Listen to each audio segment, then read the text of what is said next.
الحمد لله رب العالمين، والصلاة والسلام على أشرف المرسلين نبينا محمد وعلى آله وصحبه أجمعين.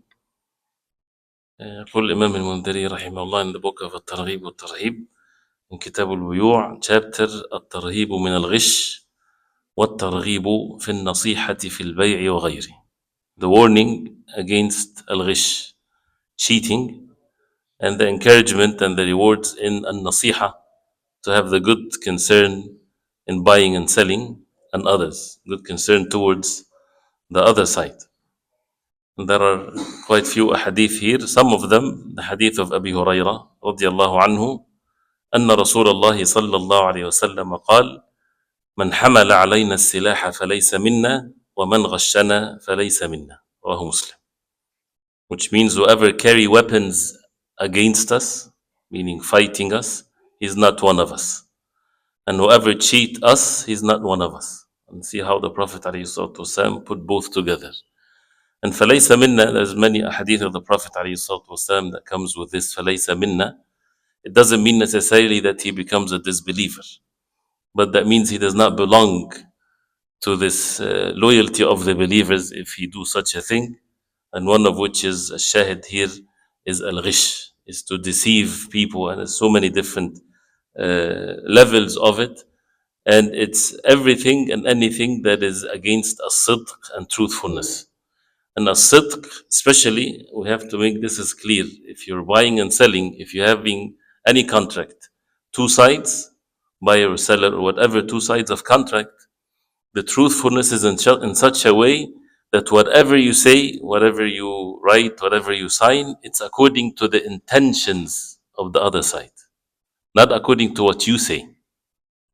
Right? So what the other side understood from you, this is what the covenant or what the contract or what the dealing is upon. And this is something that is agreed upon in transactions and buying and selling. People think I didn't say anything wrong, I did not lie. You know, if someone, that's why you would find contracts, for example, you have to have a lawyer for them to figure out what's the fine prints and things like this. This is not allowed in the deen of Islam.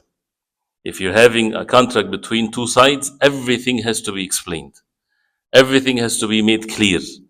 Yes, it's sufficient if it's written and a person reads it, but everything has to be clear, and a person signing or a person buying or whatever according to the intention of the other. That's why at-ta'rid, which is to say something that has two meanings, and you mean one thing and the other side understands from it something else, that's not permissible in buying and selling. Yeah, and of course, hiding and things like this. This all comes under the meaning of al-ghish and other forms of it. One of which is the hadith of Abi Hurairah radiallahu anhu, أن رسول الله صلى الله عليه وسلم مر على صبرة طعام. The Prophet عليه الصلاة والسلام passed by صبرة طعام, heap of food. Someone is selling food, and it's sobra is when they're all collected together, where there's some in the bottom, some on the top. فأدخل يده فيها. The Prophet عليه الصلاة والسلام put his hand in it, to what's underneath, what's hidden. فنالت أصابعه بللا. His fingers عليه الصلاة والسلام touched wetness inside. So the outside looks nice, the inside is not as good. Whether it's heap of dates, so the outside looks nice. Like usually with marketing, you have to put what is nice, on the front to attract you to. This is, if you apply the true meanings of Islam, this is a form of cheating. If you deceive people, even I'm just presenting things to them. No, you have to be clear and honest and truthful with them. It doesn't mean that if you're safe by the law, you're good. No, there's an extra level of having the nasiha towards people, that a person, when he's selling, he has the same concern as if he's purchasing. When you're purchasing something, what you expect from the seller, what you want from the seller, is to show everything and to be very clear and to be honest and to be truthful. So this is how the seller should be. لا يؤمن أحدكم حتى يحب لأخيه ما يحب لنفسه. None of you shall believe and complete his iman till he love for his brother what he love for himself. So the Prophet ﷺ, when he felt this wetness inside, he said, فَقَالْ مَا هَذَا يَا صَاحِبَ الطَّعَامِ. What is this, O the owner of the food?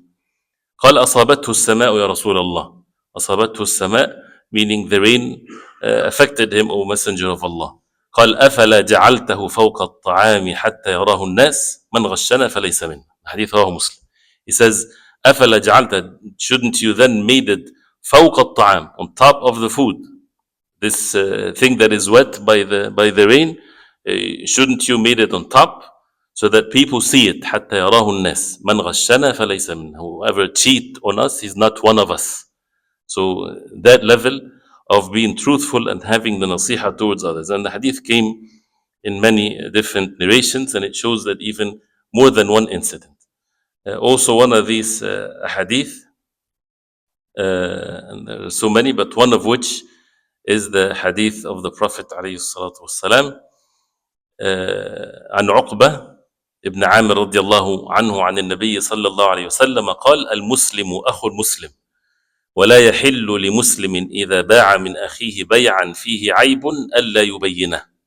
The Muslim is the brother of a Muslim, and it's not permissible for a Muslim if he باع من أخيه بيعا. The word باع is one of the words that has the opposites. It means the meaning of it and the opposite of it. So it doesn't mean only purchasing or selling. باع can come into the meaning of buying and selling, come in both ways. So whoever sells something to his brother has عيب, has a deficiency, has something wrong with it, he has to show it. It is not permissible for him unless he mention what's the fault, what's the deficiency. You're selling anything, you're selling a car, it is not sufficient to say as is. It's not sufficient to say as is. If you know something in it, you have to say it. If you know that there's something wrong with it, if you don't know, that's different. But if you know something wrong with it, you have to say it. And because of these specific hadith and the general hadith, when the Prophet ﷺ, he said, إن الدين النصيحة, قلنا لمن يا رسول الله, قال لله ولكتابه ولرسوله ولأئمة المسلمين وعامتهم. The deen is النصيحة, and the nasiha is اهتمام قلب الناصح المنصوح له. That the concern of the heart of the one that is doing the nasiha to the other side, of that wants goodness for them, to Allah and to His book and to His messenger and to the leaders of the Muslimin and to the masses of the Muslimin. And we talked about that hadith before, to have that concern towards them. And the Prophet ﷺ used to make the bay'ah of al-Islam with this, as the hadith of Ziyad ibn Alaqa when he said, سمعت جرير بن عبد الله, the Sahabi, يقول يوم مات المغيرة بن شعبة, he said, أما بعد فإني أتيت رسول الله صلى الله عليه وسلم, I came to the Messenger صلى الله عليه وسلم, فقلت, I said, أبايعك على الإسلام, I want to give you the pledge of al-Islam, he's becoming a Muslim. فشرط علي, he took a condition from me. And what is the condition? Being a Muslim, وَالنُّصْحَ لِكُلِّ Muslim, and to have the nasiha towards every Muslim, that the heart has the concern of how can I be source of benefit and goodness towards every Muslim. فبايعته على هذا, I gave the pledge upon this. He says, وَرَبِّي هَذَا الْمَسْجِدْ إِنِّي لَكُمْ لَنَاصِحًا, and he was a leader. By the Lord of this masjid, I am to you nasih. So this is part of what the Prophet ﷺ, as the other narration, Jarir radiallahu anhu, قال بايعت رسول الله صلى الله عليه وسلم على إقام الصلاة وإيتاء الزكاة والنصح لكل مسلم. I gave the pledge to the Prophet ﷺ, being a Muslim, when he was embracing Islam, to establish the Salah, to give the Zakah, والنصح لكل Muslim, the same thing, and the hadith is in Bukhari and Muslim. One last narration, inshallah. As a result of the hadith of Jarir ibn Abdullah himself, as an extension to the hadith in Sunan Abi Dawud and Sunan al-Nasa'i, in it he says, بايعت رسول الله صلى الله عليه وسلم على السمع والطاعة, I gave the pledge of al-Islam to the Prophet عليه الصلاة والسلام to listen and to obey, وأن أنصح لكل Muslim, to listen, to obey the leaders, and to أنصح, and to have the concern towards every Muslim. وكان then, as a result of this, now the narrators, Ziyad ibn Alaqa or others, they were mentioning now what they witnessed from Jarir ibn Abdullah afterwards. And after the Prophet ﷺ returned to Allah subhanahu wa ta'ala, he says, وَكَانَ إِذَا بَاعَ الشَّيْءَ أَوْ اشْتَرَى, every time he purchased something, he sells something, قال, he would say, أَمَا إِنَّ الَّذِي أَخَذْنَا مِنْكَ أَحَبُّ إِلَيْنَا مِمَّا أَعْطَيْنَاكَ فَاخْتَرْ. He would say to the other side, if he's purchasing something, he would say, as the thing that I gave you is more beloved to me than what we took from you. So choose. That means it doesn't matter to him whether he gave or whether he took. That means this is his brother or the other side, as if it's his own self. So it doesn't matter. He's not preferring himself over the seller, and the seller is not, but they're equal, they're the same. And this is basically part of the hadith. لا يؤمن أحدكم حتى يحب لأخيه ما يحب لنفسه. And another words to it, لا يبلغ العبد حقيقة الإيمان. The abd, the slave of Allah, does not reach the reality, the essence of al-iman, حتى يحب للناس. In this word, للناس, حتى يحب, till he love to the people what he love for himself. And as a rule, there's no differences whether a person is dealing with a Muslim, with an enemy of the deen of Islam, with a kafir, with anyone, it doesn't matter. It's haram to cheat. There's no such a thing that you would find an exception in the Quran or in the Sunnah of the Prophet ﷺ that allows cheating or lying or buying and selling, being selective. If it's my brother, I'm very honest with him. If it's a relative, sure. If it's a stranger, no, it's different. If it's a Muslim, yes. If it's not a Muslim, this is something that people made up from their own desires that has nothing to do with the deen of Islam. And Allah subhanahu wa ta'ala is the most just, and He subhanahu wa ta'ala the most merciful. So ask Allah subhanahu wa ta'ala to protect us from the evil within our own selves and to make us among those who listen and obey. Sallallahu sallam, baraka Muhammad wa sallam. Inshallah. Right. See, I know that people would understand. Right. See, the hadith of the Prophet صلى الله عليه وسلم, البيعان بالخيار ما لم يفترقا فإن صدق وبين بورك لهما في بيعهم وإن كتم وإن كذب وكتم محقت بركة بيعهم. The buyer and the seller are together. As long as they don't depart, they can break the deal.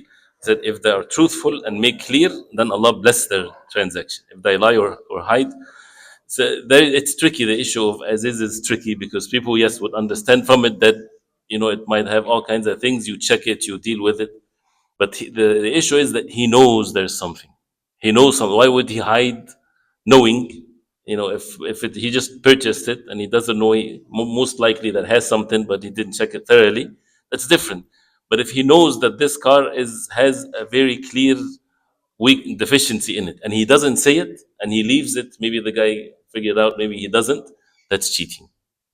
And as is not sufficient. If he did that before, with something that has problem and it cost less and he sold it with more, this money, this differences of the money is belongs to the owner. He should, if he knows him, and this is in the books of fiqh, something called al-arsh, and we study it, where it's say for example the car that he sold, if it was good, did not have this deficiency in it, it would have been for 1,000.